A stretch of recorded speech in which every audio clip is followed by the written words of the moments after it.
Bien, y vamos a continuar también entonces con el estudio de la palabra del Señor. Como ya es de vuestro conocimiento, estamos llevando a cabo el desarrollo de este seminario que dice Panorama de los eventos finales, que en teología es una rama de la teología que se llama la escatología, que se encarga del estudio de los últimos sucesos. Se diferencia, decíamos, de la profecía, porque la profecía abarca toda la historia, ¿verdad? Desde el Génesis hay profecía hasta el fin, pero la escatología solamente estudia los eventos finales, el tiempo del fin que comienza en 1798. Entonces, iniciamos nuestro seminario llevando a cabo un viaje imaginario en el tiempo y empezamos en este año 1755 y fuimos llegando año tras año. 1798, por ejemplo, el inicio del tiempo del fin, el surgimiento de la primera bestia de Apocalipsis 13, la herida de muerte de la primera bestia de Apocalipsis 13, que es el papado, su herida mortal, el surgimiento de la segunda bestia, el mensaje del primer ángel, y seguimos más adelante, llegamos a 1844, el mensaje del segundo ángel, la purificación del santuario, el tercer mensaje angélico, y así llegamos más adelante, 1888, Minneapolis, la justificación por la fe que se da por Jones y Wagner.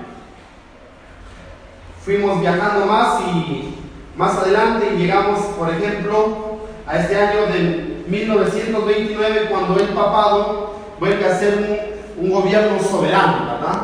Hoy en día el Vaticano es el país más pequeño del mundo, pero de grande influencia mundial, ¿verdad? Que dirige la política, dirige los asuntos mundiales, ¿verdad? Luego vimos los tiempos actuales en los cuales vivimos, llegamos donde dice ahí, hoy, 2020, y estudiamos el tema que decía tiempos peligrosos, ¿verdad? Donde veíamos cuál es la situación actual en la que nos encontramos. En todos los sentidos de la palabra se cumple la profecía, las señales que Jesús dejó acerca de los tiempos en los cuales vivimos se cumple al pie de la letra. El día de ayer estudiamos cuál es la preparación que debemos hacer para la crisis final que se nos avecina hacia el futuro, ¿verdad? Veíamos 9 aspectos que tenemos que ver en la preparación, ¿verdad? Como es la comunión con Dios, como es vencer los defectos del carácter, como es entregarnos al Señor, como es estar cubiertos con la justicia de Cristo. También hablamos sobre la importancia de salir de las ciudades, sobre la importancia de defender la libertad de conciencia, sobre la importancia de hacer un pacto con Dios por medio del sacrificio y poner las propiedades en el altar y preguntarle a Dios cuál es su voluntad para que Él nos revele en el preciso momento cuándo debemos deshacernos de esas propiedades. Pero que si no lo preguntábamos a Dios, Dios no nos dirá absolutamente nada.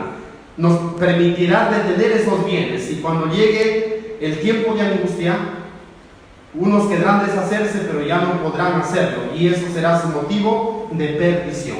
Ayer hablamos entonces acerca de la preparación que hoy, justamente hoy, debemos estar haciendo si queremos un día entrar en las puertas de la Canaán celestial. Luego dijimos que vamos a estudiar lo relativo a la marca de la bestia, pero para saber qué es la marca de la bestia y para profundizar en ese tema, primero tenemos que identificar quién es la bestia, ¿ya? Entonces, ayer justamente estábamos viendo eso, ¿verdad? La identificación de la primera bestia del Apocalipsis 13, que en sí eso deberíamos estudiarlo antes, solamente que lo pongo aquí, porque va a cumplir un papel muy importante en el futuro, pero tenemos que ver las pruebas y las evidencias. ¿Por qué creemos que el papado representa a este poder que la Biblia lo llama la bestia del Apocalipsis 13? Así que ayer nos quedamos ahí viendo algunas características. El día de hoy vamos a terminar eso y también vamos a ver lo relativo a la segunda bestia del Apocalipsis 13 que entra a tallar ahí los Estados Unidos en la profecía. Así que vamos a continuar donde nos quedamos el día de ayer.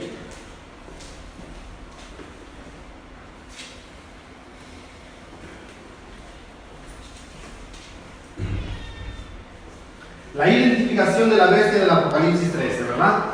Cuando decía que Juan se paró sobre la arena del mar, decíamos que se refería a que Juan es llevado en misión a la época del desierto que abarca el año 538 en adelante, ¿verdad? Y cuando dice que ve subir del mar una bestia, decíamos que Juan está queriendo decir que en medio de mucha gente que son las aguas, se establece un reino, porque un reino, según Daniel, veíamos que está representado por la bestia, ¿verdad?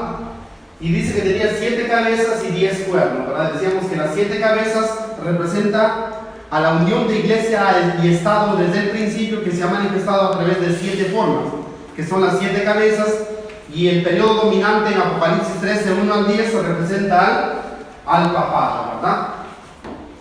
Luego veíamos la primera de las características. ¿Por qué decir que el papado es este poder? La primera característica dice que tiene muchos seguidores por cuanto surge del mar, surge de las aguas. Tiene que tener muchos seguidores. Mucha gente le sigue. Y ayer veíamos pues que en el mundo hay 1.299 millones de católicos, ¿verdad? Esa era la primera característica y decíamos que si lo aplicamos al papado, lo cumple con exactitud. Luego vimos que esta bestia se asemeja a las bestias anteriores, ¿verdad? En Daniel 7 veíamos estas bestias, ¿verdad? Dice que esta bestia se parece a un leopardo, ¿verdad? Que en el capítulo 7 de Daniel es Grecia. Se parece a un oso, que en el capítulo 7 de Daniel es Medo-Persia. Tiene boca de león, que en el capítulo 7 de Daniel es Babilonia. Y eso representa, decíamos, que las principales características de estos reinos, el papado lo ha heredado. De Grecia heredó su velocidad, su astucia. De Medo-Persia, la pretensión de infalibilidad.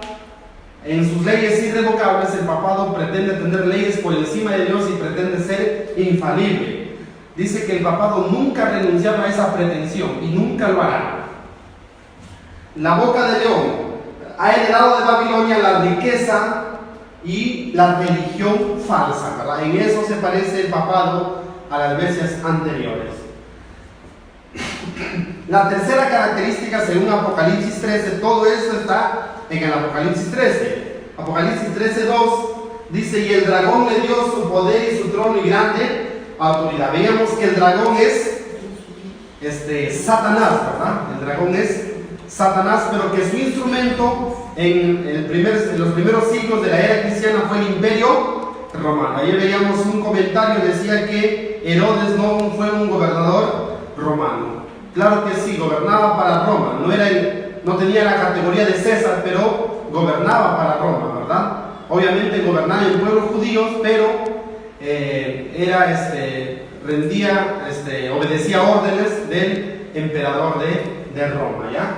Entonces decíamos que fue Herodes quien trató de matar a Jesús ni bien nació, y la profecía decía que el dragón quiso matar a Jesús ni bien naciese. Eso se cumple con la persecución que dio Herodes a los niños menores de 2 años, a la matanza, ¿verdad? Y eso fue por orden del dragón del Imperio Romano. Veamos también que a través del dragón, que es el Imperio Romano, se llevó a cabo serias persecuciones al cristianismo, ¿verdad? Por los emperadores romanos. Asimismo vimos cómo es que se llevó a cabo la transferencia de poder de la Roma imperial a la Roma papal, ¿verdad? El papado, decíamos anoche, que solamente es la continuación del Imperio Romano, solamente que cambia de nombre.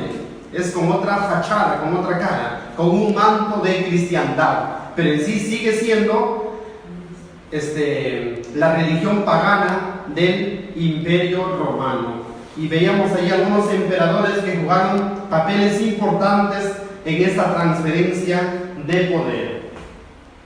Decíamos que Constantino es el que hizo esta mezcla, ¿verdad?, de religión. Por ejemplo, veíamos que a Júpiter, que era el dios de los romanos, se le quita Ju y queda Peter, ¿verdad? Y se dijo que Pedro es el primer papa, ¿verdad? Y era el dirigente, pero en sí ellos seguían adorando a Júpiter. Es más, usted ve en la internet documental de la estatua de Pedro, dice que el pie de esa estatua está carcomido. Es una estatua, si no me equivoco, de bronce, pero está carcomido tanto beso que le da a la gente. La gente va y besa los pies de esa estatua pensando que es la estatua de Pedro, pero según las investigaciones es la estatua de Júpiter, el dios de los romanos, que a la vez era el dios de los griegos, el dios Sol de los griegos, que a la vez era el dios Mitra de los persas, que a la vez era el dios Tamuz de los babilonios, el dios Sol en otras palabras. No es otra cosa que adoración al dios Sol. ¿Y cuál es el día del Sol? El domingo. Veíamos que Constantino dio la primera ley dominical, dio el edicto de Milán y también trasladó la sede de su gobierno a Constantinopla, ¿verdad? Constantinopla, que es hoy en día la capital de Turquía, y que en esos días era parte del Imperio Romano. Entonces, al irse Constantino a Constantinopla, la sede del gobierno quedó bajo el liderazgo del obispo de Roma. Entonces, se cumple la profecía que dice que el dragón, que es el Imperio Romano, le da al papado, ¿qué cosa? Su trono. Veamos que Teodosio también hizo del cristianismo la religión oficial del Estado. Clodoveo le dio ayuda militar al papado para derrotar a sus enemigos, que eran las tribus bárbaras. Y se cumple que el dragón, que es el Imperio Romano, le da al papado el poder militar. Justiniano le da la autoridad, ¿verdad? Con el edicto de Justiniano, que reconocía al Papa como, ¿qué dice? Como cabeza de todas las santas iglesias y cabeza de los santos sacerdotes de Dios. Y eso hizo Justiniano en el 533, decíamos, ¿verdad? 533, pero eso cobra vigencia en el año 538. Muy bien, hasta ahí nos quedamos ayer. Vamos a ver la cuarta característica. La cuarta característica dice: su sede tendría que ser en Roma, Italia, porque dice que el dragón le da su trono.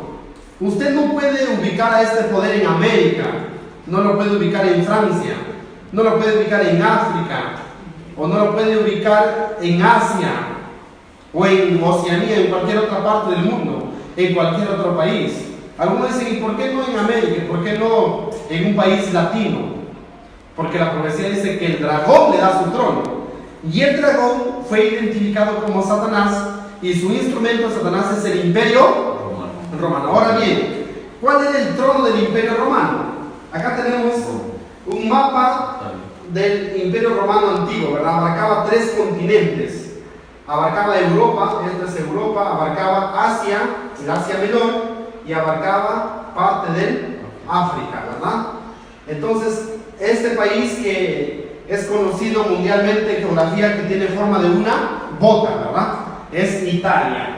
Y aquí dentro de Italia está con un color más oscuro Roma. Aquí se encontraba la capital del Imperio Romano, ¿verdad? Entonces, el poder que caracteriza a esta bestia tiene que ser una nación, un reino que haya gobernado en Roma. No puede usted ubicarlo en otro lugar. Dice que el dragón le da su trono. Entonces, tiene que ser sí o sí de Roma, ¿verdad? Bueno, algunos teólogos católicos han dicho que el dragón, la bestia es Nerón, ¿no?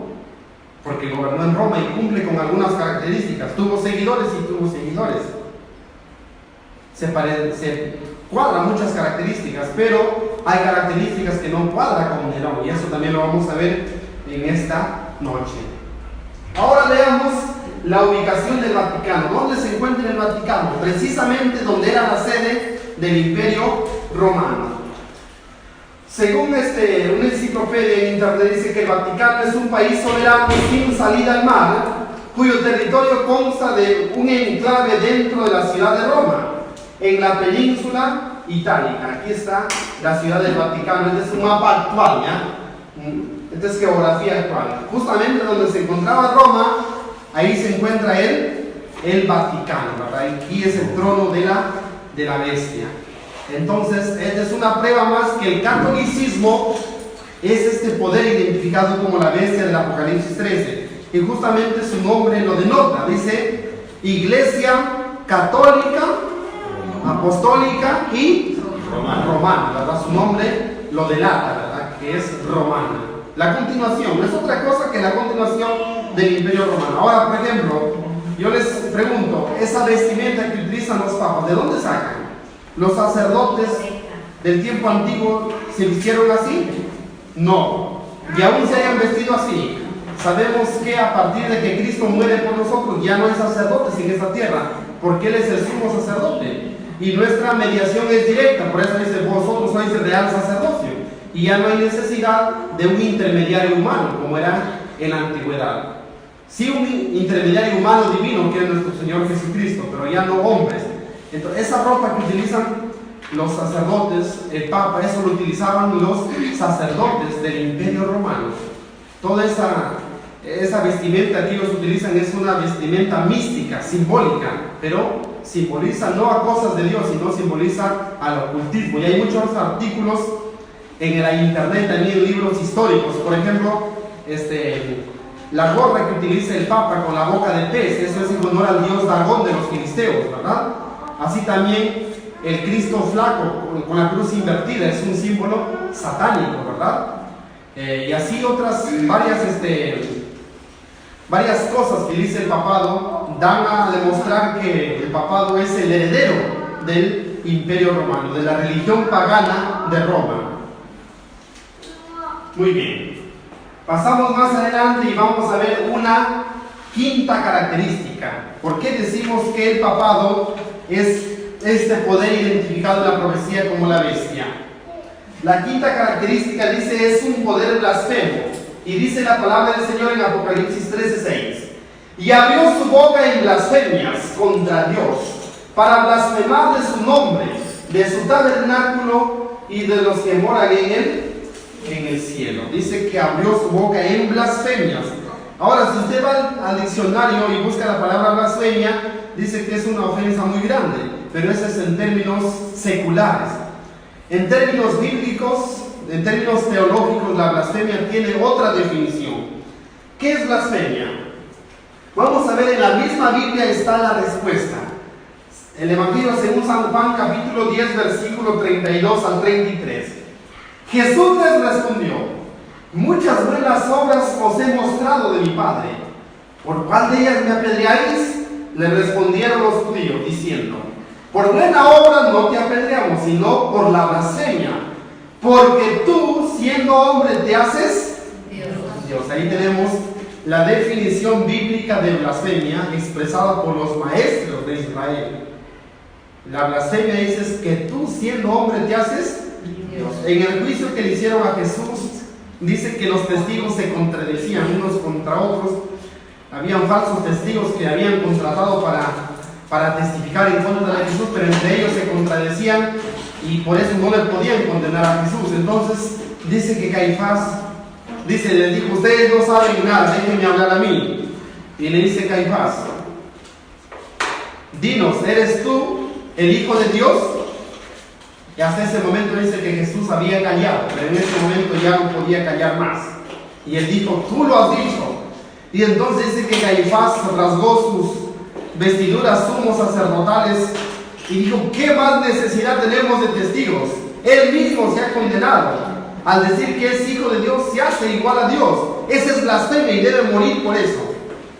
Entonces, obviamente que Jesús no estaba blasfemando porque él era legítimamente hijo de Dios, ¿verdad? Y dice el apóstol Pablo que él es la imagen de Dios invisible, ¿verdad? Y dice el Espíritu profecía que en Cristo hay vida original que no proviene ni deriva de otra vida, ¿verdad? Él tiene vida en sí mismo. El Padre le ha dado eso, de tener vida en sí mismo. Entonces Jesús es Dios y él en ningún momento estaba blasfemando. Pero que un ser humano asuma prerrogativas que solamente le corresponden a Dios, un ser humano común y corriente como cualquiera de nosotros, eso sí es blasfemia. Que un hombre se haga pasar por Dios. Muy bien. Y la palabra del Señor dice en 2 Tesalonicenses 2:4, hablando de lo mismo, el apóstol Pablo dice: ya está en acción el ministerio de iniquidad, y no vendrá, dice Jesús, sin que antes se manifieste la apostasía.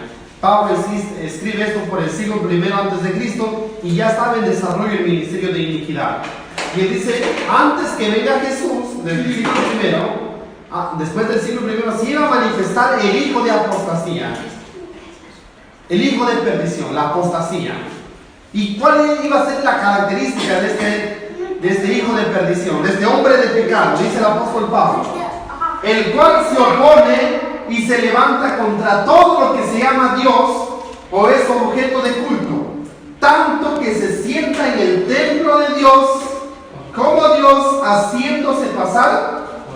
se hace pasar por Dios, dice. Y vamos a ver las pruebas por las cuales decimos que el papado se hace pasar por Dios y por lo tanto es un poder blasfemo. Mire lo que dijo el Papa Leo XIII. El Papa Leo XIII dijo: nosotros ocupamos sobre esta tierra el lugar del Dios Todopoderoso. Y la gente se ha creído ese cuento. Cuando, creo que fue el año pasado, ¿cuándo vino el Papa acá, tu tío? El año pasado, 2018 creo, ¿no? Cuando llegó el Papa Trujillo, decían en los medios de comunicación: Dios en la tierra, decían. Así lo publicaban, ¿no? El representante de Dios en la tierra. Y eso es lo que dijo el Papa Leo XIII: nosotros ocupamos sobre esta tierra el lugar del Dios Todopoderoso. Ocupan el lugar de Dios. Es más, el papado se ha levantado por encima de Dios todavía. Ellos dicen: bueno, Dios creó la tierra, pero nosotros creamos a Dios. ¿Cómo así? En el sacrificio idolátrico de la misa, la doctrina de la transubstanciación o cambio de sustancia. En el momento que el sacerdote dice las palabras de la misa, dice que la hostia se convierte en el mismo cuerpo de Cristo y el vino en la misma sangre. Y ellos dicen que crean a Dios cada semana, cada domingo ellos crean a Dios. O sea, dicen que tienen mucho poder, más poder que Dios. Dios creó al mundo, pero el sacerdote crea a Dios todavía. Imagínense. Por eso que los reformadores estuvieron en contra de este sacrificio idolátrico de la misa. Justamente dice que eran los babilonios, que eran los paganos, que tenían la costumbre y la creencia de que en su servicio religioso ellos comían a su Dios. Y esto lo adopta el papado, ¿no? Que ellos creen que comen a Dios cada domingo, pero sabemos que esto es de una manera simbólica.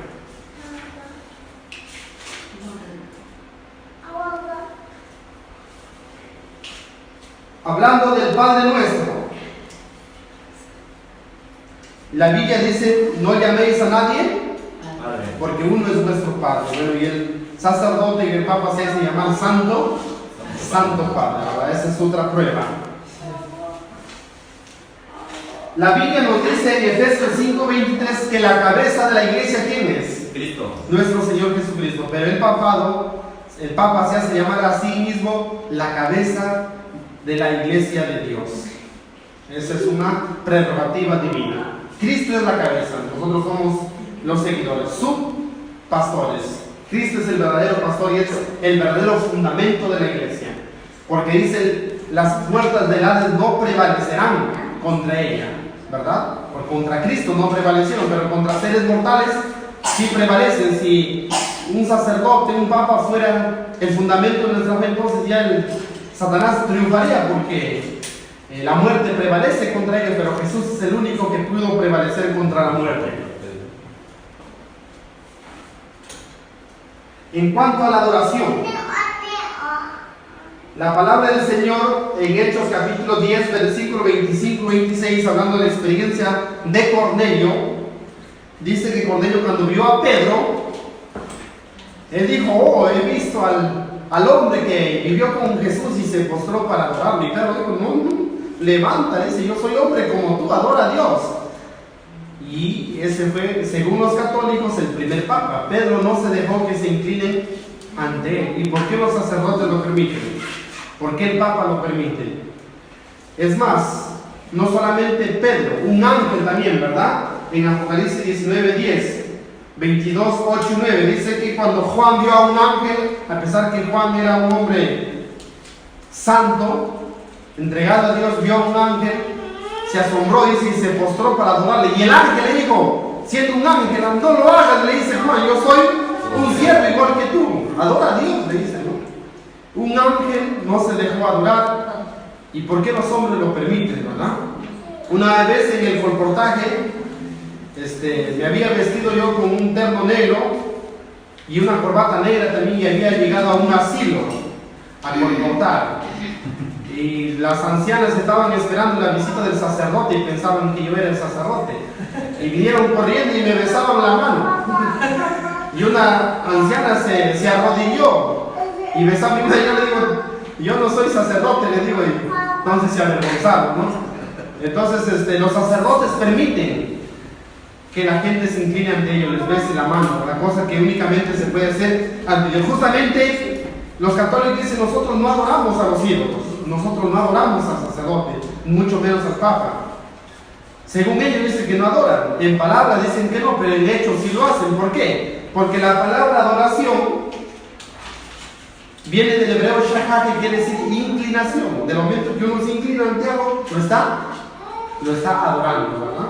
Lo está reverenciando. Entonces es lo mismo, ¿verdad? Y la adoración debe ser únicamente a Dios. Al Señor tu Dios adorarás, y a Él solo servirás, dice la palabra. En cuanto a la ley de Dios, dice que Dios no ha cambiado su ley, dice la Escritura, ni Jesús vino con ese propósito. Los santos apóstoles tampoco lo hicieron. Pero el papado se ha levantado por encima de Dios al tratar de cambiar la ley, ¿verdad? Nosotros sabemos en el catecismo de la Iglesia Católica que el mandamiento de las imágenes ha sido desarraigado, ¿verdad? Completamente, el segundo mandamiento. El cuarto ha sido suplantado por el mandamiento que dice: santificarás las fiestas. Y el 10º mandamiento ha sido dividido en dos para suplir la falta del segundo mandamiento. Entonces ha tratado de cambiar la ley de Dios, pero la profecía dice que ni una jota ni una tilde cambiarán hasta que todo sea cumplido. Mientras dure el cielo y la tierra, la ley seguirá vigente. Hablando del perdón de los pecados, la palabra del Señor dice que únicamente Dios puede perdonar pecados, ¿verdad? Él es el único. El perdón es divino, dice. El errar es humano y el perdón es divino. Sin embargo, los sacerdotes, a través de la historia, crearon la doctrina de las indulgencias, que era un negocio, ¿verdad? Era para hacer dinero. Por ejemplo, cuando quisieron construir la Basílica de San Pedro, se ofreció las indulgencias, y ahí fue cuando Martín Lutero se opuso a este negocio, ¿verdad? Porque era un negocio, en sí ellos mismos fabricaban el negocio. Dice que por el alcantarillado de la ciudad ellos contrataban a monjes que vayan por debajo de la ciudad, dice que tocando platillos, tocando ollas por las noches. Entonces la gente decía: los demonios están en el infierno gritando, están clamando. Entonces luego al otro día vendían las indulgencias. Ellos mismos lo hacían tener miedo a la gente, y ellos mismos le vendían estos documentos que aún perdonaban, según ellos, los pecados pasados, presentes y hasta los futuros. Y en el conflicto de los siglos hay algo que nos llama todavía la atención cuando dice que la indulgencia del Papa era tan poderosa que si aún uno violara a la Madre de Dios, con la indulgencia del Papa tenía perdón, dice, ¿no? Aún los pecados futuros estaban perdonados. O sea que uno como que compraba crédito de perdón, ¿no? Igual cuando haces la recarga celular y tienes crédito para el futuro, así la indulgencia tenía como crédito para pecar, ¿no? Qué terrible era este negocio de las indulgencias. Y se decía que cuando se hacía una misa por los difuntos, dice que cuando el pariente echaba las monedas al recipiente del sacerdote, dice que el alma escuchaba el tintinear de las monedas que caían en el recipiente del sacerdote, y de un salto dice que pasaban del purgatorio al paraíso, ¿verdad? Entonces eso era el engaño que el catolicismo creó en la Edad Media, y hasta la actualidad existe la confesión, ¿verdad?, a los sacerdotes. Existe la primera comunión y todo ello, y según los sacerdotes absuelven de pecado, algo que únicamente le corresponde ¿a quién? A Dios. Dice la palabra del Señor en Timoteo: porque hay un solo Dios y hay un solo mediador entre Dios y los hombres, y ese mediador es Jesucristo hombre, ¿verdad? Muy bien, entonces no hay duda que el papado es un poder blasfemo, ¿verdad? No hay duda. Se hace pasar por Dios, y hay muchos títulos que lo demuestran. Por ejemplo, vamos a ver más adelante cuando se habla del título Vicarius Filii Dei, que significa representante del Hijo de Dios, y así otros títulos. Por ejemplo, al Papa en el conflicto de los siglos dice que se llamaba Señor Dios el Papa. Señor Dios el Papa. Muy bien, prueba número 6. Dice: es un poder religioso perseguidor. ¿Qué nos dice la Escritura? Apocalipsis 13:7. Y se le permitió hacer guerra contra los santos y vencerlos. También se le dio autoridad sobre toda tribu, pueblo, lengua y pueblo. Guerra contra los santos y vencerlos, ¿verdad? Vamos a ver esto. Mire lo que dice el conflicto de los siglos. Los millones de todas las edades que fueron martirizados por su fe. ¿Cuántos fueron martirizados, dice? Millones. Millones, ¿verdad? Hay una estadística que dice que fueron cerca de 55 millones de cristianos martirizados, ¿verdad? A través de la manera más cruel. En el año 1215, el Papa Inocencio III creó la Inquisición, ¿verdad? Era un tribunal malévolo que juzgaba a las personas de herejía y se los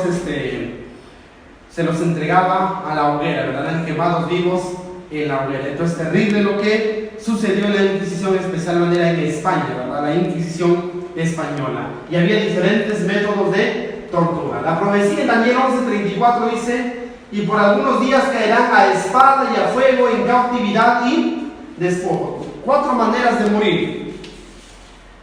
Dice, unos caerán a espada, ¿verdad? Se organizó muchas cruzadas de parte del papado hacia los cristianos, ¿verdad? Cruzadas contra el protestantismo. Por ejemplo, el conflicto de los siglos habla de la matanza de San Bartolomé, ¿no? Que en una sola noche murieron de 70 a 80 mil personas y que la matanza continuó por muchos días, ¿verdad? Asimismo también dice por el fuego, ¿verdad? Muchos murieron quemados vivos en la hoguera, como Juan Hus, ¿verdad? Y otros muchos mártires. También dice el Espíritu de Profecía, y dice la historia que algunos que tenían dinero pero habían sido tildados de hereje, pagaban dinero y se les ponía leña verde, y de esa manera morían por asfixia antes que se consuman por fuego, ¿verdad? Era terrible entonces lo que el papado hizo en la Edad Media, ¿no? En cautividad eran llevados prisioneros, cautivos, y también se les despojaba de sus bienes, pasaban a nombre de la iglesia, se les despojaba de su libertad. Dice el Espíritu de Profecía, recurrió, hablando del papado, a prácticas no menos crueles, horrorosas y repugnantes. En tiempos de la supremacía romana, había instrumentos de tortura para obligar a los hombres a aceptar su doctrina. Existía la hoguera para los que no querían hacer concesiones a sus exigencias. Hubo horribles matanzas, de tal magnitud que nunca será conocida hasta que sea manifiesta en el día del juicio. ¿Cuánto se sabrá, dice, la magnitud, la cantidad o lo horrible que fue en el día del juicio? O sea, no tenemos una idea de lo terrible que fue esta persecución hacia los cristianos. Dice, se le permitió hacer guerra a los santos y vencerlo. O sea que Dios lo permitió. Si Dios no lo permite, nada pasa, pero Dios permite con un propósito, ¿verdad? Según Daniel dice que a fin de emblanquecer a su pueblo, ¿verdad? No obstante, los que morían, su salvación estaba asegurada, ¿verdad? Pero el Señor probó la fe de sus hijos en ese tiempo. Una séptima característica de este poder, y esta prueba es concluyente: ningún otro poder, ni Nerón, ni cualquier otro poder que el papado quiera tirarle la pelota, como decir yo no soy, él es, ningún otro poder va a cumplir con esta característica. Dice la profecía en Apocalipsis 13:5, y se le dio autoridad para actuar 42 meses, ¿verdad? Esto ya fue explicado, pero vamos a hacer un repaso. Dice que este periodo de 42 meses es el mismo periodo de Apocalipsis 12:6, que dice 1260 días. Es el mismo periodo de Apocalipsis 12:14, o Daniel 7:25, o Daniel 12, cuando habla de tiempo, tiempos y medio tiempo, ¿verdad? Todas estas citas bíblicas se refieren al mismo periodo de 1260 años, ¿verdad? Ahí está el fundamento, según Conflicto de los Siglos, página 492. Los 42 meses son lo mismo que un tiempo y 2 tiempos y la mitad de un tiempo. 3 años y medio o 1200 días de Daniel 7, lo mismo. El tiempo durante el cual el poder papal debía oprimir al pueblo de Dios. Este periodo, como fue indicado en capítulos anteriores, dice, comienza cuando, en el año 538 después de Cristo, ¿verdad? Y después de 12 siglos dice que iba a terminar su apogeo, porque la profecía dice, vi una de sus cabezas como herida de muerte, o sea, iba a tener una crisis también este poder. Sabemos que esos 42 meses, según el principio bíblico de día por año, equivale a los 1260 años, ¿verdad? A ver, un momentito por aquí.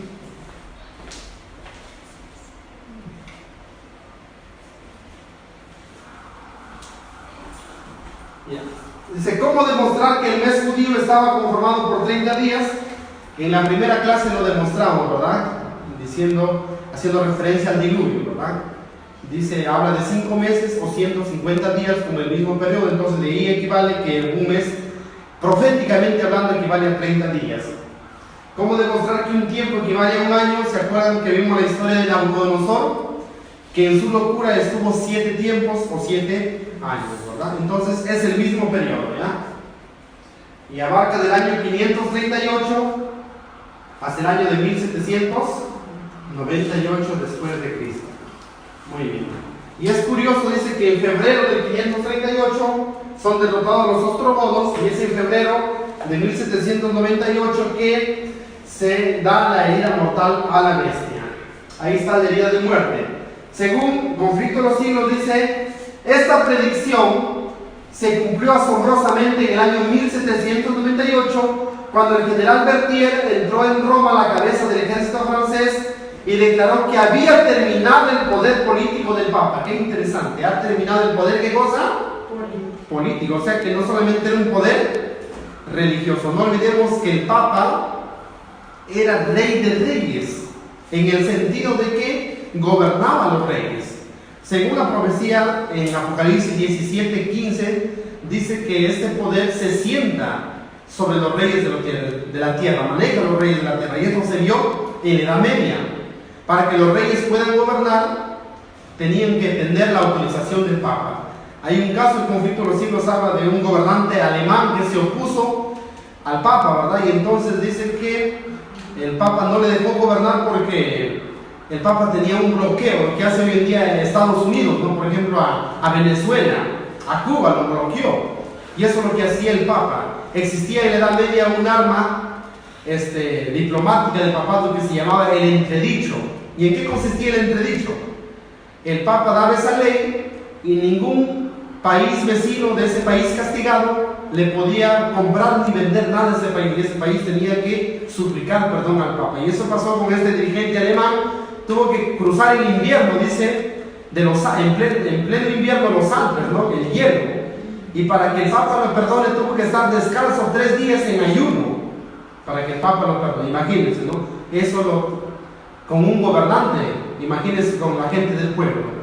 Entonces el papado se había exaltado no solamente de manera religiosa, no solamente era la religión más importante, sino era un imperio. A eso se le conoce el Sacro Imperio Romano, por todo lo que dirigía el papado.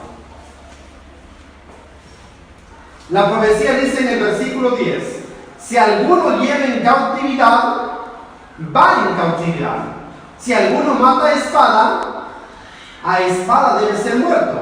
Aquí está la paciencia y la fe de los santos. Interesante que aquí hay coordinación en lo que dice Juan y lo que dice Daniel. Daniel habla que los santos iban a morir en cautividad y a espada, Daniel 11:34 que mencionamos. Y el profeta Juan dice: si alguno mata a espada debe morir.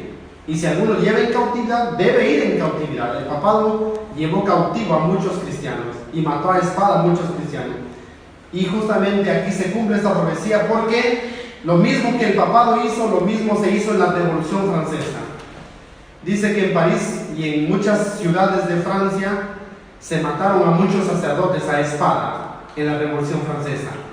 Al mismo gobernante de Francia, Luis XVI, se lo mató en la guillotina. Y también el Papa fue llevado prisionero, fue llevado cautivo, así como había llevado cautivo a muchos cristianos. Bueno, sin embargo, hay una teoría muy aceptada también. Dice que el catolicismo, dirigido por los jesuitas, planificó su propia caída. Interesante, ¿no? Dicen que Napoleón fue un francmasón que fue utilizado por los jesuitas para provocar la caída del papado, porque dice que estos dirigentes papales se oponían a los jesuitas. Había sido prohibido la compañía de Jesús, porque era muy terrible lo que hacían. Habían sido desterrados de muchos países y habían sido prohibidos por el Papa. Entonces los jesuitas planificaron la caída del papado. ¿Para qué? Para que cuando se restaure sean ellos los que lleven los rieles de la Iglesia Católica. Esa es una teoría que tiene mucha acogida y es importante que podamos investigar más al respecto. Dice el conflicto de los siglos, en 1728 el Papa fue hecho prisionero por el ejército francés. El poder papal recibió su golpe mortal y quedó cumplida la predicción: si alguno lleva en cautiverio, al cautiverio irá. Se cumplió la predicción. Muy bien. Y la curación de la herida, que está en proceso, que ya lo vimos desde el año 1929, que está en proceso, y que eso se cumplirá cuando el papado vuelva a tener la autoridad que tuvo en la Edad Media y estará completamente curada la herida de la bestia. Muy bien, entonces hemos estudiado la identificación de la primera bestia del Apocalipsis 13 y vamos a hacer un repaso general. Estudiamos 7 características, ¿verdad? ¿Por qué decimos los adventistas que el papado es este poder? La primera característica, decíamos que tiene muchos seguidores, 1.299 millones de seguidores en el mundo, y eso que según las estadísticas últimas ha bajado. Se asemeja a las bestias anteriores de Daniel 7, ¿verdad? Ya vimos a Babilonia, a Medo-Persia y a Grecia. Recibe su gobierno del dragón, de Satanás, y de su instrumento, que fue el Imperio Romano. Su sede fue en Roma. Es un poder blasfemo, ¿verdad?, que se hace pasar por Dios. Es un poder religioso perseguidor. También se vio por qué. Y gobernó por 42 meses o 1260 años. Ahora tenemos aquí 7 filtros, 7 pruebas. Ahora yo le invito a que usted analice y sea sincero. ¿Cumple el papado con estos rasgos característicos de la profecía, sí o no?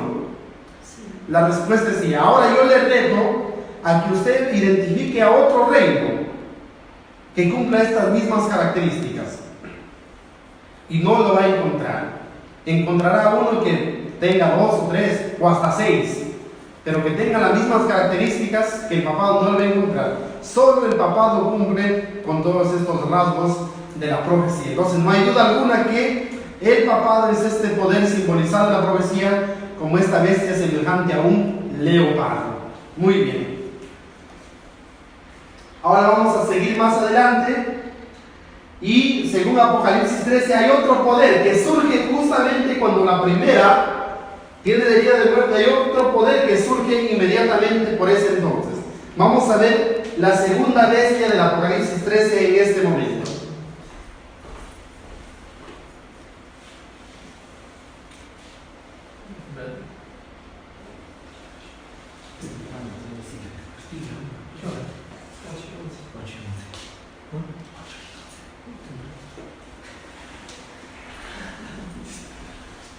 Muy bien. El segundo tema de esta noche lleva por título la segunda bestia del Apocalipsis 13. Y aquí entra ya lo que es Estados Unidos en la profecía, la segunda bestia del Apocalipsis 13. Y vamos a dar las pruebas por qué es los Estados Unidos. También no es que se nos haya ocurrido a los adventistas de hoy, no hay a quién ponerlo, pero vamos poniendo a los Estados Unidos. No se trata de eso. Hay evidencias que nos demuestran por qué los Estados Unidos viene a ser este poder. Según Apocalipsis 13:11. Dice la profecía: después vi otra bestia que subía de la tierra. Tenía 2 cuernos semejantes a los de un cordero, pero hablaba como un dragón. Todo esto lo vamos a explicar frase por frase, pero en este momento quiero hacer hincapié en las dos palabras que están resaltadas. Dice después. ¿Por qué dice después? Después vi. Si llegamos la secuencia contextual, en el versículo 10, ¿de qué estés hablando? Del versículo 1 al 10, de la primera bestia. Y especialmente el versículo 10 te está hablando que el papado es llevado en cautividad. ¿Cuándo es llevado en cautividad el papado? 1798. Entonces, después vi otra vez. ¿Qué quiere decir? Que esta segunda bestia tiene que surgir en paralelo a que la primera bestia sufre su herida de muerte, en esa misma fecha, ¿verdad? Tiene que surgir por 1790. No puede surgir mucho antes, por el siglo I, por el siglo V, no, tiene que surgir por ese contexto. Y no también mucho después, no lo va a llevar por el año 2000, no, tiene que ser por ese entorno, ¿verdad? Otra bestia, ¿qué es una bestia? Dijimos en la profecía, según Daniel 7:23, es un reino. Dice la Biblia, la cuarta bestia será un cuarto reino, dice Daniel 7:23. Entonces una bestia es un reino. Entonces quiere decir el profeta Juan, después que la herida que el papado sufre su herida mortal, surge otra nación, surge otro reino. Eso es lo que nos quiere decir el profeta Juan. Bien. Ahora vamos a ver las pruebas, las características. ¿Por qué creemos que los Estados Unidos es esta segunda bestia? Que la profecía lo llama semejante sus cuernos a los de un cordero. Dice que en la naturaleza el animal que es una bestia y que tiene los cuernos semejantes a los de un cordero es el bisonte, ¿no? Ahí lo tienen ustedes. Muy bien. Vamos a ver la pista o la característica número 1. Dice que esta bestia sube ¿de dónde? De la tierra. Cuando dice que sube, quiere decir que se desarrolla, quiere decir que se establece como una potencia. Sube de la tierra. Ahora, mire lo que dice la profeta en el Conflicto de los Siglos, página 492 y 493. Si las aguas representan un lugar muy poblado por gentes, la tierra debe significar un lugar menos habitado o formado por menos naciones, ¿verdad? La agua representa a mucha gente. Entonces un lugar seco representa a un lugar deshabitado, ¿verdad? Y en el Conflicto de los Siglos, hablando de esto, Elena de White habla de un misterio. Dice, el misterio de la potencia que evoluciona de la nada. Es un misterio. Los historiadores no logran entender cómo es que Estados Unidos se hace una potencia mundial. ¿Por qué? Porque todas las otras potencias, para llegar a ser una nación grande, tuvieron que conquistar a otras naciones y tuvieron que adueñarse por la fuerza de su riqueza. Pero Estados Unidos no conquistó a nadie, más bien fue conquistado por los ingleses. No derribó a ninguna otra bestia, a ningún otro reino para poder heredar su riqueza. Es un misterio cómo Estados Unidos se hace una potencia de la nada, de la tierra, ¿no? Entonces, aquí se cumple justamente esto, ¿verdad? Entonces, de la tierra significa de un lugar poco habitado, ¿verdad? Y justamente Europa era un continente muy poblado. En cambio, América recientemente había sido descubierto por Cristóbal Colón a fines del siglo XV. Dice Conflicto de los Siglos, página 435. No podía pues subir entre las naciones populosas y belicosas del viejo mundo. El viejo mundo es llamado Europa, ¿verdad? Ese mar turbulento de pueblos y muchedumbres y naciones y lenguas. Hay que buscarla en el continente occidental, ¿verdad? Acá tenemos Oriente y acá tenemos a Occidente, ¿verdad? Entonces, cuando dice que surge de la tierra, no puede ser en Europa, tiene que ser sí o sí en otro lugar fuera de Europa. Pero ahora no hay otra potencia que se desarrolle por África o por Asia, ¿no? Por eso que tiene que ser en el Nuevo Mundo, ¿verdad? Entonces es una señal, una pista que nos va dando. Vamos a ver la pista número 2, característica número 2. Esta segunda bestia ha de surgir en algún momento alrededor de 1798, cuando la primera bestia fue justamente lo que estamos diciendo hace un momento. Por eso dice, después de esto, vi una segunda vez. Tiene que surgir por este entonces. Tiene que ser en el nuevo mundo y tiene que ser por esta fecha. Y tiene que encuadrar con todos los requisitos de la profecía. Tenemos ahí la Declaración de Independencia de los Estados Unidos, que fue el 4 de julio del año 1776, unos 20 años de 1798. Estados Unidos se liberta de la monarquía inglesa, ¿verdad? Inglaterra había sido los que habían colonizado a Norteamérica. Y en este año Estados Unidos logra su libertad, logra independizarse. El único país que emerge en este periodo de tiempo son los Estados Unidos de Norteamérica. Y Elena de White hace esta pregunta, justamente tratando de reunir los requisitos de la profecía. Y ella dice, ¿cuál era en 1798 la nación del Nuevo Mundo? Tenía que ser por 1798 y tenía que ser del Nuevo Mundo y tenía que ser una potencia a la vez, tres cosas. Por 1798 tiene que ser una nación del Nuevo Mundo y tenía que ser una nación fuerte, una potencia. ¿Cuál era en 1798 la nación del Nuevo Mundo cuyo poder estuviera entonces desarrollándose de modo que se anunciara como nación fuerte y grande, capaz de llamar la atención del mundo? La aplicación del símbolo no admite duda alguna. Una nación, y solo una, responde a los datos y rasgos característicos de esta profecía. No hay duda de que se trata aquí de los Estados Unidos de Norteamérica. Bueno, entonces si usted dice, pues me parece que no es Estados Unidos, no es. Entonces, ¿cuál sería? ¿Qué otra nación cumple con estas características? Es interesante, ¿verdad? Dice la sierva de Dios, solo una nación cumple con los rasgos característicos de esta profecía. Muy bien. Vamos a ver una tercera característica, una tercera pista. Dice, en la bestia que sube de la tierra no hay ninguna corona. No es un poder basado en la monarquía. Dice que las bestias anteriores, como es la bestia de la primera bestia del Apocalipsis 13, dice, recordemos a la primera bestia. La primera bestia, dice, tenía 7 cabezas y 10 cuernos y sobre sus cabezas 10 coronas, ¿verdad? Porque está basado en una monarquía. Sin embargo, esta bestia no tiene ninguna corona. Entonces el sistema de gobierno no es monárquico, no es dirigido por reyes ni emperadores. Dice que este reino, este poder es una democracia. Esta nación es democrática, ¿verdad? Y la democracia significa que el gobierno está en las manos del pueblo, ¿verdad? En las manos del pueblo, que gobierna a través de sus representantes.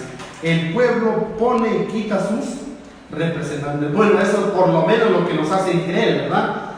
Porque viendo más allá, dice el conflicto de los siglos, que son los jesuitas quienes manejan la política de las naciones. En otras palabras, los gobernantes que tenemos tienen que ser partidarios de los jesuitas, o tienen que ser jesuitas, o tienen que ser masones. De tal manera que el pueblo no tiene elección. Aparentemente entre ellos los candidatos opositores están en rivalidad, en controversia, izquierda, derecha y diferentes puntos de vista. Pero como se dice vulgarmente, por lo bajo son la misma cosa. Es como elegir el diablo de azul o el diablo de rojo, porque todos sirven al papado. Pero bueno, nos hacen creer que hay democracia y que el pueblo dirige, pero en sí todos siguen un sistema establecido por los grandes hombres que dirigen la economía y la política mundial, que según el conflicto de los siglos son los jesuitas quienes dirigen la política de las naciones. Bueno, pero para el cumplimiento profético no es un sistema de gobierno monárquico, sino es una democracia.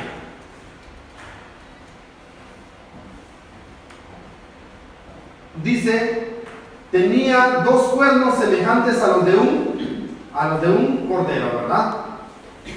Tenía 2 cuernos semejantes a los de un cordero. ¿Qué representa eso?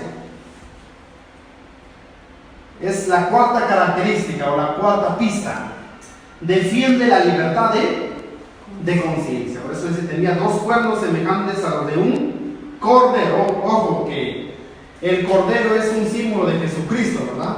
Dice que como cordero fue llevado al matadero. ¿Y por qué se lo compara a Jesucristo como un cordero? Por su mansedumbre, por su sumisión, por su tranquilidad, por su docilidad. Y este país, esta nación aparentemente es como un cordero, que al principio defiende la libertad de conciencia. Dice el Conflicto de los Siglos, la página 436. Los cuerpos semejantes a los de un cordero representan juventud, inocencia y mansedumbre. Las otras bestias de Daniel 7, la primera bestia, Apocalipsis 13, Apocalipsis 12, son bestias feroces, ¿verdad? Oso, son bestias salvajes, león, leopardo, el águila, las alas del águila, la bestia espantosa. Pero este es semejante a un cordero que respeta la libertad de pensamiento, la libertad de conciencia, por las cuales tanto lucharon los protestantes. Justamente dice que en la Convención de Augsburgo se detalló los puntos principales del protestantismo. Vamos a escribirlo aquí en la pizarra.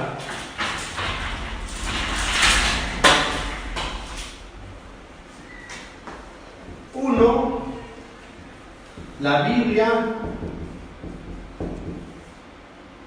como regla de fe. La Biblia y la Biblia sola, decían, ¿verdad? Los reformadores. La Biblia está por encima de la tradición. Dos, la separación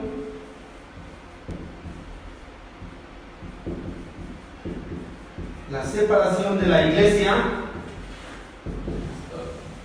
con el Estado.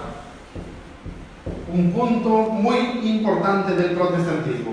Y tres, la libertad de conciencia. Esto es la esencia del protestantismo, dice Elena de White. Y Lutero, juntamente con Melanchthon, redactaron este documento que está en el Conflicto de los Siglos, que en resumen son estos principios, ¿verdad? Pero es más abarcante, y esto justamente fue lo que firmaron la nobleza alemana y se presentó en la Confesión de Augsburgo cuando Carlos V quiso a la fuerza obligar al catolicismo. Dice que los príncipes de Alemania dijeron: si hemos de morir, porque Carlos V dijo: el que se opone contra él va a morir. Y todos los príncipes, dice, de Alemania fueron y entregaron su cabeza y dijeron: si se trata de morir, aquí está nuestra cabeza. Y entonces Carlos V vio que no era fácil la cosa, él pensó intimidarlos. Y entonces Carlos V más bien tuvo que ceder, y dice Elena de White que ese fue el día más glorioso del protestantismo. Ahora, son los protestantes los que migran a Estados Unidos y son los padres peregrinos los que fundan los Estados Unidos bajo estos principios.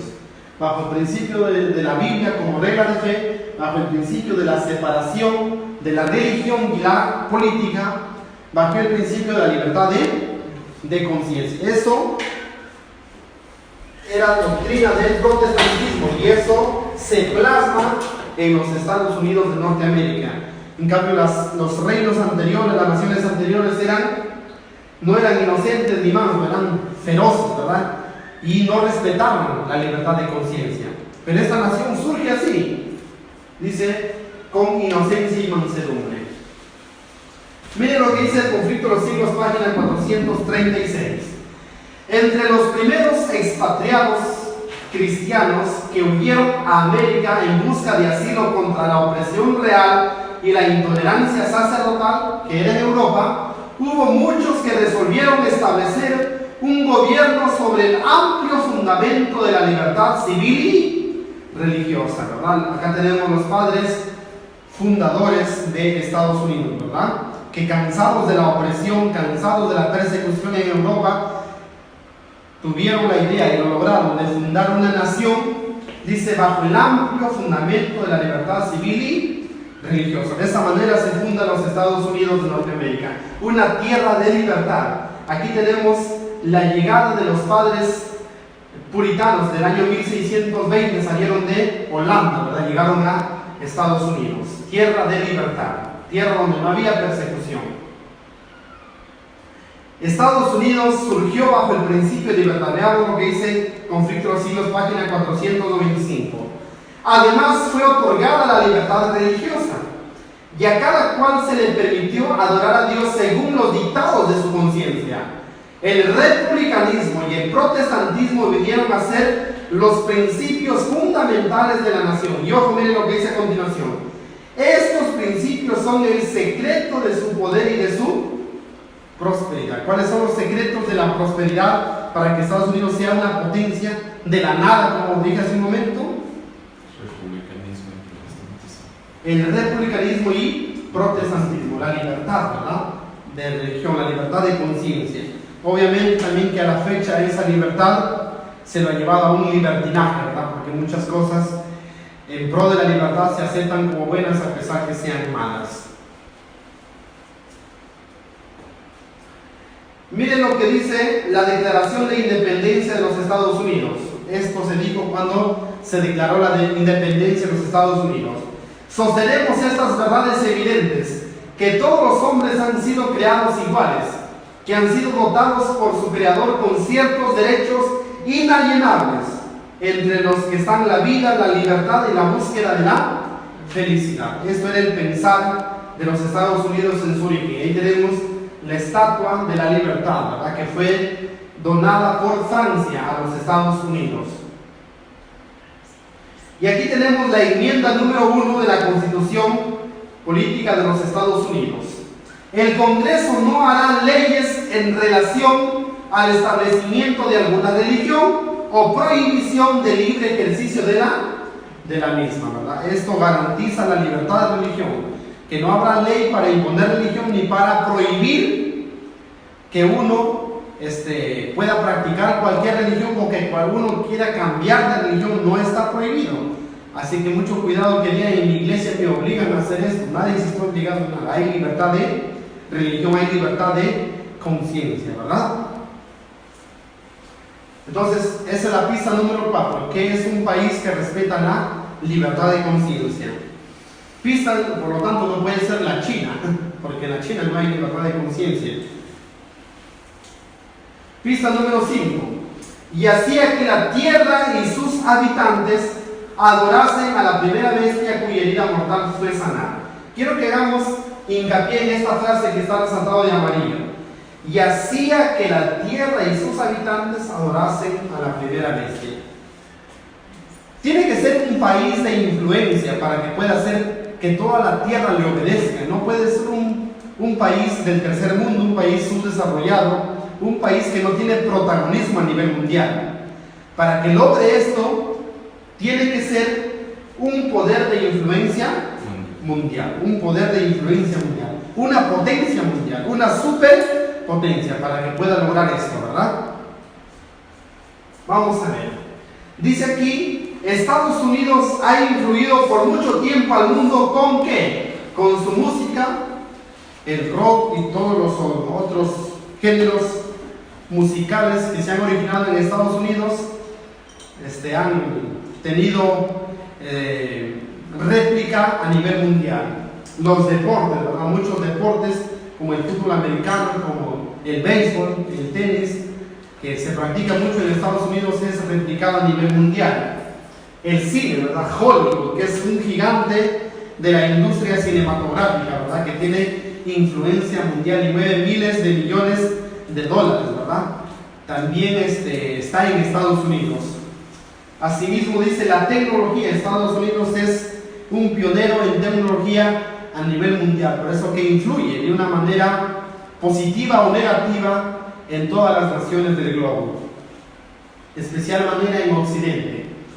También dice, de este país han nacido grandes invenciones como el transistor. El transistor fue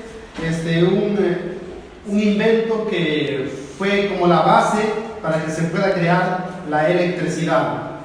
También la computadora fue creada en los Estados Unidos.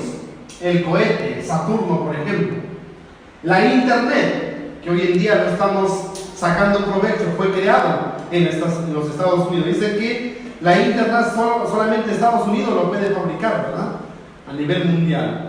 Estados Unidos tiene los derechos de la Internet.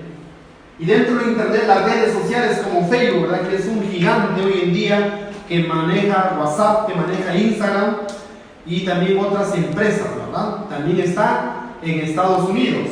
Twitter, Google, que también es otro gigante, una de las más grandes empresas del mundo, que también está en Estados Unidos. Amazon, que el dueño de Amazon hoy en día es el hombre más rico del mundo, ¿verdad? De igual manera también Microsoft, ¿no? Bill Gates, que fue hasta hace poco el hombre más rico del mundo. Pero ¿sabía usted cuál es la compañía más rica del mundo? Es Apple, ¿verdad? Fundada por Steve Jobs, que también está en Estados Unidos. La luz eléctrica, que fue creado por Thomas Alva Edison y creó su grande compañía General Electric, ¿verdad? Que llevó la luz casi a todo el mundo, ¿verdad? También surgió en los Estados Unidos. El ascensor, el GPS, que es el sistema de posicionamiento global que puede ser utilizado en asuntos militares, porque por necesidades militares se inventó el GPS. Todos esos y muchos otros inventos se dieron en Estados Unidos. De ahí vemos algunos símbolos de cómo Estados Unidos es un país líder, un país que influencia a nivel mundial.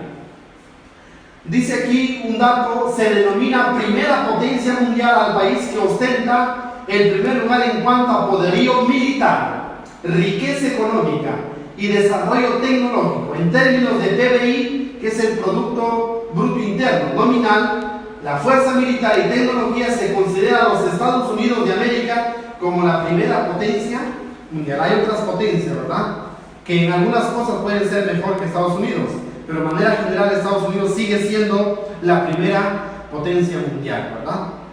Existe Rusia, existe la China, Alemania, otros países, ¿verdad? Pero Estados Unidos todavía es la primera potencia mundial en poderío militar, tiene el ejército más poderoso del mundo, es el país más rico del mundo. Las 9 de las 10 compañías más grandes del mundo se encuentran en Estados Unidos. 9 de 10 compañías. Solamente hay una que está fuera de Estados Unidos, que es Toyota, que es japonesa. Después las otras 9, como McDonald's, como Apple, como Google, como Facebook, todo eso es como Coca-Cola, todo eso está en Estados Unidos, ¿verdad?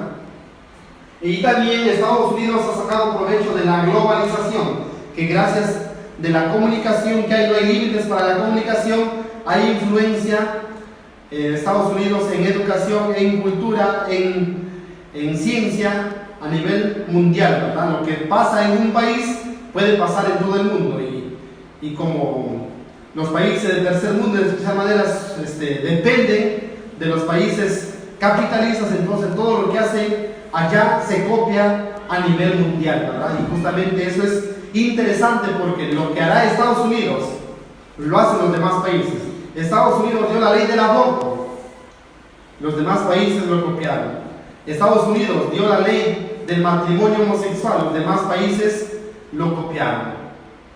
Estados Unidos dará la ley dominical, y dice la profecía que todos los países seguirán su ejemplo. Por eso la profecía dice: y hacía que la tierra y sus habitantes adoren a la primera vez. Y eso lo hace gracias a su influencia, ¿verdad? Gracias a su influencia. Bien. Vamos a ver una sexta característica, pista número 6. ¿Cómo saber que este poder es los Estados Unidos de Norteamérica? Dice que es semejante a un cordero, pero habla como un dragón. Dice Ellen de White: los cuernos como de cordero, ustedes lo vienen aquí, y la voz del dragón del símbolo indican una extraña contradicción entre lo que profesa o dice ser y lo que practica la nación así representada. O sea, dice una cosa, profesa una cosa, pero en sí es otra cosa, en el fondo es otra cosa, y eso lo va a demostrar en el futuro, que será terrible, ¿verdad? Hablará como dragón. ¿Y quién es el dragón? Es Satanás. Y Satanás tiene sus instrumentos, o sea, que habla como las otras naciones que no respetaron la libertad de conciencia. Es lo que quiere decir la profecía, cuando dice que habla como como dragón. Entonces hay una contradicción, ¿verdad?, entre lo que profesa ser y lo que es en realidad. ¿Cómo hablan las naciones? Porque dice que habla como dragón. ¿A qué se refiere cuando una nación habla? Dice Conflicto de los Siglos, la página 438. El hablar de la nación son los actos de sus autoridades legislativas y judiciales, ¿verdad? En cada país existe el poder judicial y existe el poder legislativo, que es el Congreso. Y en Estados Unidos el poder legislativo está dividido en dos cámaras, ¿verdad? En el Congreso y el Senado. El Senado supervisa lo que hace el Congreso. Y existe el poder judicial, ¿verdad?, encargado de hacer justicia. Y sobre esto existe la Corte Suprema de los Estados Unidos, que es la Corte Superior de Justicia de los Estados Unidos, ¿verdad? Entonces, el hablar de una nación es cuando edicta leyes a través de estos poderes, poder legislativo y poder judicial. Entonces, cuando un país promulga una ley, quiere decir que un país está hablando. Eso es el hablar de una nación, a través de sus representantes. Por ejemplo, hay muchos países en todos los países hay ateos, pero hubo una nación que mediante decreto promulgó que no hay Dios, y esta fue Francia, ¿verdad? Después en todo país hay ateos, pero son pocos los países que a través de leyes hayan dicho que no hay Dios. Entonces, eso es el hablar de una nación, a través de los actos de sus autoridades legislativas y judiciales. Y esto es el Congreso de los Estados Unidos, esta imagen que ustedes pueden ver aquí, el Congreso de los Estados Unidos, el Capitolio. Dice, Conflicto de los Siglos, página 437. Por estos actos, la nación desmentirá los principios liberales y pacíficos que expresó como fundamento de su política. La predicción de que hablará como dragón anuncia claramente el desarrollo del espíritu de intolerancia y persecución. Las naciones simbolizadas como dragón fueron intolerantes y persiguieron a los que se le opusieron. Y cuando dice que Estados Unidos hablará como dragón, profetiza que se va a despertar ese mismo espíritu. De tal manera va a desmentir sus principios de libertad, de paz, de libertad de conciencia. Eso va a quedar por los suelos. Y usted dirá, pero eso es imposible. Cosas importantes nos está enseñando esta pandemia. Hoy en día, por el estado de emergencia, nuestros principios de libertad, muchos están restringidos. Y como dicen algunos, como un simple virus, nuestros principios de libertad están restringidos. Cuando se llevó a cabo el atentado del 11 de septiembre del 2011, muchos principios de libertad se restringieron por algo, entre comillas, simple, en comparación a la crisis final que nos espera. Los principios de libertad serán restringidos. Algunos no lo creen, pero el asunto está que el Espíritu de Dios se alejará. Y entonces los hombres serán puestos en las manos de Satanás, y cosas imposibles que ahora parecen a nuestra lógica sucederá en el futuro. Dice, semejante actitud, o sea, se refiere a hablar como dragón, sería abiertamente contraria a los principios de este gobierno, el genio de sus instituciones libres, a los claros y solemnes reconocimientos contenidos en la Declaración de la Independencia, y contrarios finalmente a la Constitución. Quiere decir entonces que la Constitución de los Estados Unidos de Norteamérica va a ser cambiada. Va a haber cambios dentro de la Constitución, porque todo país es regido por la Constitución, y para que haya leyes que están en contra de la Constitución, tiene que haber una nueva Constitución. De la manera es inconstitucional y no procede, ¿verdad? Así que va a haber un cambio en la Constitución de los Estados Unidos. Dice más aquí, por el decreto que imponga la institución del papado en violación a la ley de Dios, nuestra nación, los Estados Unidos, se separará completamente de la justicia.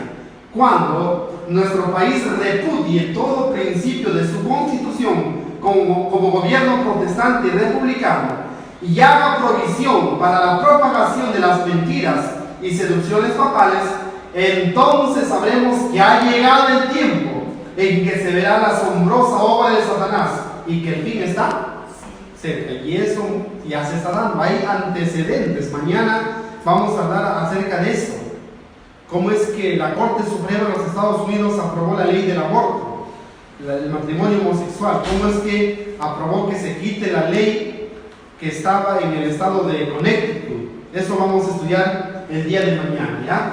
Entonces, eso está aún por cumplirse, cuando dice hablará como dragón. Dice también la profecía en Apocalipsis 13:12, la primera parte: ejercía toda la autoridad de la primera bestia en presencia de ella. Acá tenemos las dos bestias, ¿verdad? Representado por el papado y los Estados Unidos. La primera bestia es el papado, la segunda bestia los Estados Unidos. Y dice que los Estados Unidos ejerce toda la autoridad de la primera bestia en presencia de ella. ¿Qué quiere decir eso? Vamos a ver la profecía que dice. Conflicto de los siglos, página 407. Cuando dice ejercerá toda la autoridad de la primera bestia, anuncia claramente el desarrollo del espíritu de intolerancia y persecución de que tantas pruebas dieran las naciones representadas por el dragón y la bestia semejante al leopardo. En la Edad Media se vio la autoridad de la primera bestia. Perseguía, mataba y hacía lo que él quería. Y esa misma autoridad va a tener los Estados Unidos. Va a ejercer esa misma autoridad de la primera bestia en presencia de ella, en presencia del papado, ¿verdad? Entonces, esto está por cumplirse aún. A eso se refiere cuando dice que ejercerá la autoridad de la primera bestia. En otras palabras, va a ser lo mismo que hizo la primera bestia en su época de supremacía. Dice el mismo versículo 12, la segunda parte: y hacía que la tierra y sus habitantes adorasen a la primera bestia, cuya herida mortal fue. O sea que los Estados Unidos va a ser, a través de su influencia, que vimos hace un momento, a través de su liderazgo, porque Estados Unidos es el que lidera la Organización de las Naciones Unidas, ¿verdad? La ONU, es manejada por los Estados Unidos, y justamente ese fue un propósito de la Segunda Guerra Mundial y de la primera, crear organismos que supervisen el mundo, ¿verdad? Como es la ONU, ¿verdad? Eso dio fruto la Segunda Guerra Mundial. Entonces, dice que a través de su influencia va a hacer que la tierra y el mundo adore a la primera bestia, o sea, al papado. ¿Cómo es que los Estados Unidos van a lograr que el mundo adore al papado? Vamos a ver qué dice la interpretación profética, Conflicto de los siglos, página 427.